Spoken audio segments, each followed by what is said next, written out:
Imagine a soda company so powerful that it once owned a navy. No, seriously, tanks, submarines, warships, all under Pepsi's control. Sounds insane, right? Well, buckle up, because this isn't a marketing gimmick. This is one of the strangest true stories in Cold War history. Let's dive into how a soft drink almost became a superpower. Welcome to the hidden truth behind Pepsi's naval power. Back in the 1950s and 60s, the world wasn't just divided by ideology. It was divided by branding, too. Coca-Cola had already planted its flag across the globe. It was the symbol of American life, capitalism in a bottle. But the Soviet Union? They weren't having it. They saw Coke as a sugary symbol of Western corruption. Still, the people wanted it. The government just didn't want the political baggage that came with it. That's when Pepsi saw its chance. In 1959, at the height of the Cold War, United States Vice President Richard Nixon and Soviet Premier Nikita Khrushchev met at an American exhibition in Moscow.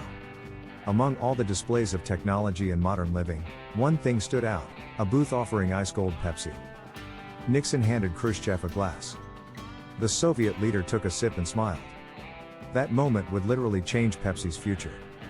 Because Pepsi just became the first American consumer product officially allowed inside the Soviet Union. But there was one big problem. Money. The ruble, the Soviet currency, couldn't be traded outside the USSR. So Pepsi couldn't just sell bottles and cash the profits like normal.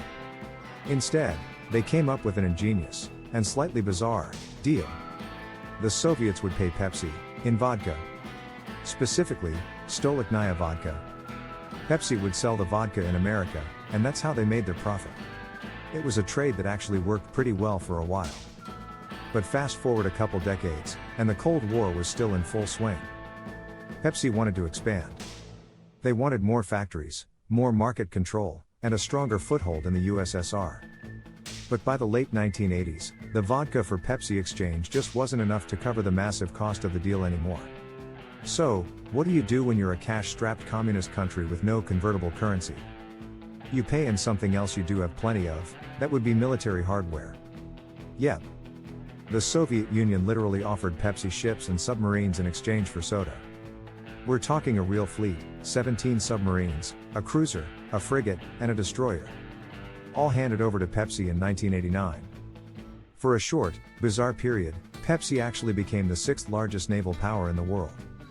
Let that sink in. A company known for sugary drinks had more military vessels than some countries. Of course, Pepsi wasn't exactly gearing up for war. They didn't plan to patrol the seas with submarines full of cola. The plan was to sell the ships for scrap metal and pocket the cash, which they did. But the sheer absurdity of it? That's what makes this story unforgettable. Pepsi's CEO at the time, Donald Kendall, even joked to the United States government, "We're disarming the Soviet Union faster than you are." That line actually became legendary. Because in a weird way, it was true. Pepsi had struck one of the most unusual peace deals in history, and profited from it. Now, let's talk about how huge this was behind the scenes.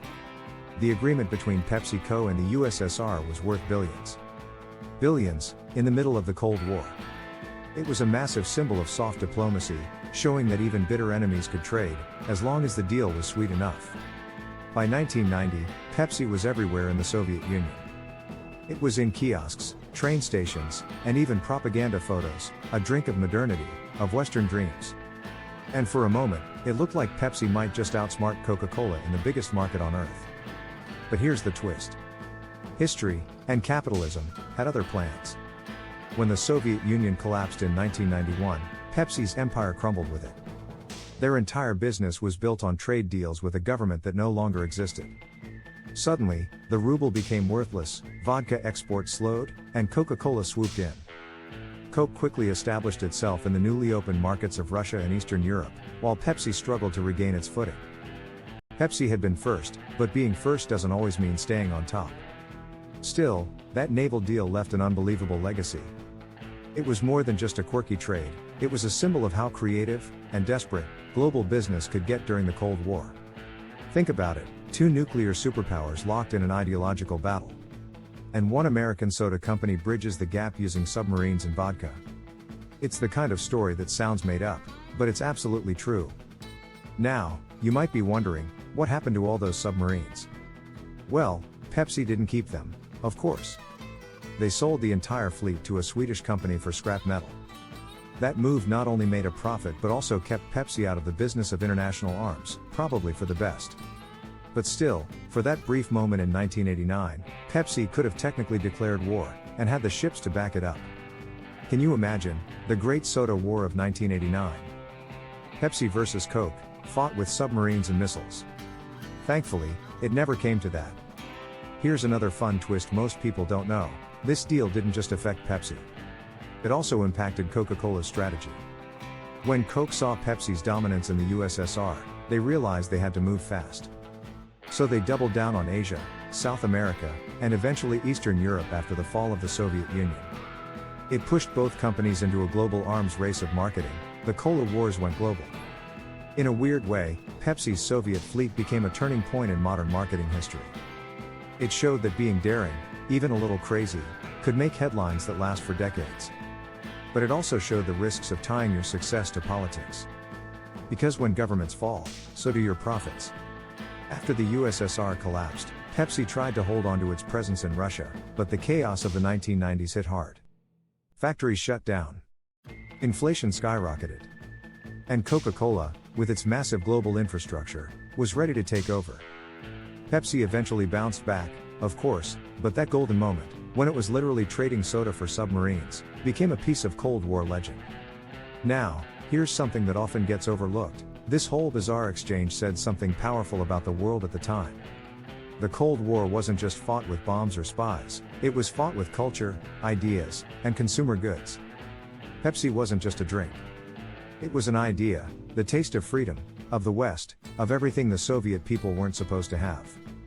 And yet, their own government made a deal to bring it in. Because no matter how divided the world gets, people still crave the same simple pleasures. Even during one of the tensest eras in history, everyone still wanted a cold soda.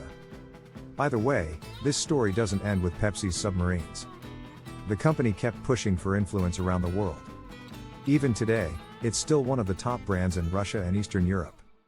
But that 1989 deal remains one of the strangest examples of how business, politics, and pop culture can collide.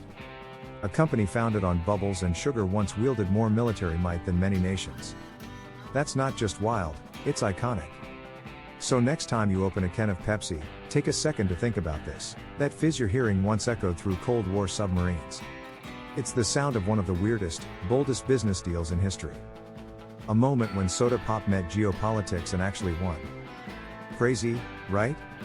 A soft drink that briefly became a superpower. It's stories like this that remind us, history isn't just written by politicians or generals. Sometimes, it's written by marketers, salesmen, and even soda lovers. If you enjoyed this deep dive into the unbelievable world of Pepsi's secret navy, don't forget to hit that like button. It really helps the channel grow and lets me know you want more stories just like this one. And if you haven't already, make sure to subscribe for more mind-blowing facts from history, science, and beyond. Because trust me, we've only just scratched the surface of the world's strangest true stories.